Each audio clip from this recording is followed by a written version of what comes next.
បាទគ្រប់ជំរាបសួរបងប្អូនថ្ងៃនេះវិលមកជួបប្លុកក្នុងសារជាថ្មីដែលនៅខេត្តសៀមរាបនៅខាងភូមិប្រដាក់ដែលដើម្បីថានៅនឹងរបស់ឆ្ងាញ់តោះមកញ៉ាំជ្រូកអាំងទឹកឃ្មុំម្ដងគឺនៅនឹងគឺបងក៏ឃើញវីដេអូគឺឃើញឃ្លានហ្មងកន្លែងឆ្ងាញ់អាហារគេដែលខ្ញុំបានទៅសាក់ហ្នឹងមានតែកោលំដលងលំអីគឺនៅនឹងមានមកចប់តោះបងប្អូនតែមើលថាតើនៅភូមិប្រដាក់ហ្នឹងគឺឆ្ងាញ់ប៉ុណ្ណាគ្រាន់តែចុះមកយើងមើលទីតាំងណាដែលឃើញតំណណាឃើញលើកគេលក់ដូចជ្រូកអាំងទា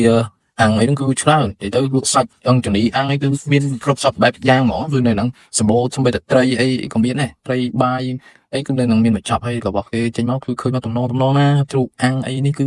ដាក់មកគឺមកឆ្ងាញ់ហ្មងណាគឺនិយាយទៅជាប់មកជីបហ្មងគឺមានលាបទៅដោយទឹកឃ្មុំគេអញ្ចឹងណាហើយគេដុតគេអីហើយគេយកមកអាំងថែមទៀតនិយាយទៅគឺបន្ថែមឲ្យជារសដល់ឆ្ងាញ់ហើយនេះគឺជ្រូកអាំងទឹកឃ្មុំគេហ្នឹងឃើញឃ្លានទៀតហើយបើ over នេះគឺឃ្លានទៀតហើយក៏ឃើញមហូបណានេះទាខ្វៃទាអីហ្នឹងគឺមន់ខ្វៃជ្រូកខ្វៃគឺឆ្ងាញ់ណាស់ហើយកាប់មកឃើញចេះអីបានដាក់ចេះទៀតគឺពិតជាអែមហ្មងណាហើយទៅគឺទីតាំងហាងអីគេមើលទៅដូចសាមញ្ញតែមនុស្សមកនឹងច្រើនដោយសារវាមានរបស់ឆ្ងាញ់ជាច្រើនដែរបងប្អូនមកឃើញអញ្ចឹងណាហើយទៅពីហាងគេគឺសាមញ្ញតែហើយយើងបានកំងអាហាររួចហើយយើងរងចាំហើយបន្ទាប់ពីយើងរងចាំក៏យើងមើលទៅទិដ្ឋភាពខាងហូបរបស់យើងណាគឺ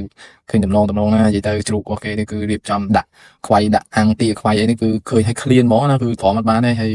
មិនថាត្រីអណ្ដែងត្រីអីគឺនិយាយទៅត្រីគេនេះឆ្ងាញ់ត្រីនេះគឺមិនមែនត្រីចិញ្ចឹមទេត្រីបឹងត្រីស្រះគេណាគឺឆ្ងាញ់មែនតើហ្មងហើយទៅហើយអាហារយើងមកដល់នេះជ្រូកបាទហើយជាមួយនឹងទឹកជ្រលក់គេជូអែមទៀតអូជាតិហើយមានទឹកត្រីសាប់ស្វាយគេប្លែកហ្មងណាហើយយើងហៅមួយទៀតដូចជាប្រភេទជាឈុតនំបញ្ចុកគេណានេះមានប្រភេទនំបញ្ចុកគេចូលចិត្តដាក់ប្រភេទលក្ខណៈថានំបញ្ចុកជាឈុតមានបន្លែមានអីហ្នឹងនេះគឺមួយឈុតមកគេទ្របបន្លែទ្របអីមានត្រីទឹកជ្រលក់សាច់ជ្រូកអាំងទឹកឃ្មុំគេនេះគឺជាតិណាបងអើយបើសិនជាមកស៊ីមានកុំភ្លេចមកខាងភូមិប្រដាក់នេះគឺឆ្ងាញ់ណាបងគឺកុំភ្លេចមកចូលញ៉ាំអាហារនៅទីនេះសូម្បីតែឆាបន្លែគ្រប់មុខគេនេះក៏ខ្ញុំចាប់ចិត្តដិតអារម្មណ៍នៅខាងខេត្តសៀមរាបខាងភូមិប្រដាក់គេដែរគឺនិយាយទៅគឺឆ្ងាញ់អាហារគេដាក់មកមុតជាតិស្លប់ហ្មងណារសជាតិគឺងាយបានភ្លក់សោះនៅខាងហ្នឹងបានទៅម្ដងគឺជាប់ចិត្តហ្មងហើយកញ្ញាយើងម្ដងណាហើយយើងក៏ជួយទិញវិញក្មេងក៏លើកគ្រឿងអលង្ការនៅទីហ្នឹងអញ្ចឹងណាជួយគ្នាទិញគេទៅហើយឥឡូវនេះយើងចូលទៅខាងនេះម្ដងគឺតែទិញនំដំឡូងខាងស្រីពៅនំដំឡូងនេះគឺមកទិញនៅភូមិនៅម្ដុំហ្នឹងគឺសម្បូរគេលក់នំដលងនំកៅអញ្ចឹងណាហើយក៏យើងខ្ចប់ទៅហើយពីមុននំដលងការខ្ញុំធ្លាប់ញ៉ាំពីមុនគឺអត់មានល្ងតែឥឡូវគឺគេថែមល្ងមកទៅតាក់ទាញ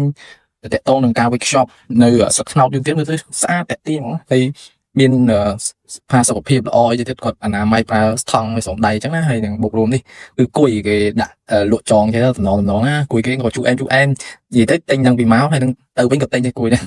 ឥឡូវយើងមកមើលអាកោម្ដងគឺអាកោខាងខេត្តសៀមរាបគេគឺម្ចាស់ដើមគេនេះបងអូនគឺមើលទៅតំណឲ្យឆ្ងាញ់អាកោគេនេះយើងចូលមើលកន្លែងណាដែលធំណាយើងសាក់ភ្លក់របស់គេដែរហើយនៅកន្លែងហ្នឹងគឺគេលក់របស់ជិបចប់មានច្រើនហ្នឹងទាំងថាជ្រក់នំស្រួយអីអាកំប៉ុងគេធ្វើជ្រក់អីហ្នឹងណានិយាយទៅគឺនំដលងនំចេកអីស្រួយហ្នឹងគឺគេមានលក់ហ្នឹងហើយក៏យើងខ្ចប់កៅគេ3 4ប្រអប់ទៀតទៅដើម្បីចែកជូនដល់បងប្អូននៅផ្ទះយើងអញ្ចឹងណាដោយសារនៅហ្នឹងវារបស់ឆ្ងាញ់យើងទិញទៅផ្ញើពួកគាត់អត់ភ្លក់ដែរហើយនិយាយទៅនេះកញ្ញាយើងគាត់ទិញជ្រក់ផងនំចេកចប់កៅអីទៀតគឺនៅហ្នឹងគឺតំណណាបងប្អូនអើយហើយចាហួយអីហ្នឹងគឺយើងមកនេះគេទិញអស់ដៃញ៉ាំមួយឆ្អែតហ្មងណាហើយកុំភ្លេចចូលមកទិញអាកោនៅកន្លែងគាត់ក៏ឆ្ងាញ់ដែរឥឡូវយើងមកមើលខាងមជូរព្រឹកឆ្លៀតចូលមកញ៉ាំអាទឹកមជូរព្រឹកគេដាំក្តៅគេយកផ្លាសេតិចលាយស្ករតិចតួចណាដាក់ទៅជាតិណាទឹកមជូរព្រឹកនេះញ៉ាំទៅទីថាយើងស្រឡះស្វាងហ្មងបាក់ឡានបាក់អីចឹងណាហើយគឺវីដេអូគឺពីខ្ញុំទៅគឺមានតែប៉ុណ្្នឹងទេបងប្អូនហើយកោនេះគឺឆ្ងាញ់មែនមើលមុខអ្នកញ៉ាំទៅគឺដឹងហើយតែឆ្ងាញ់ប៉ុណ្ណានោះជាតិស្រឡះណាអញ្ចឹងបងកុំភ្លេចមកលេងនៅខាងភូមិប្រដាក់វីដេអូគឺមានតែប៉ុណ្្នឹងទេជួបគ្នានៅវីដេអូក្រោយទៀតបងបាយបាយ